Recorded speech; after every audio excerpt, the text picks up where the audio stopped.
12 August 2026 ला दर्श अमावस्या आहे आणि या वर्षीचं दुसरं सूर्यग्रहण या दिवशी जगभरातून बऱ्याच ठिकाणी दिसणार आहे.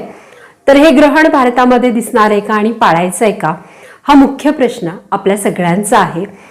हे ग्रहण भारतामधून दिसणार नाही, तरी सुद्धा भारतीय प्रमाण वेळेनुसार जगभरात ही घटना जेव्हा घडणार आहे त्यावेळेला आपल्या इकडे काय वेळ आहे हे मी तुम्हाला सांगणार आहे.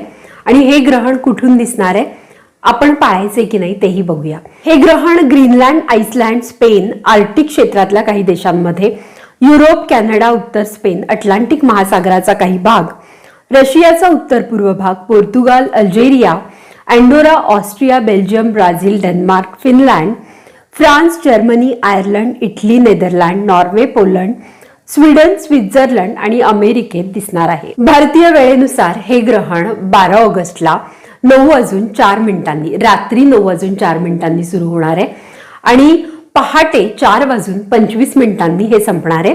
12 वाजल्यानंतर 13 तारीख लागते, म्हणून 13 तारखेला 4:25 हे ग्रहण संपणार आहे.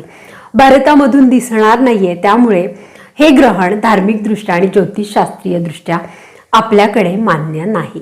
त्यामुळे हे ग्रहण पाळण्याची, या ग्रहणाला घाबरण्याची आपल्याला गरज नाही. तसंही ग्रहण ही भौगोलिक घटना असते, त्यामुळे पाळणं किंवा न पाळणं याचा काही फरक पडत नाही आपल्या गर्भावर.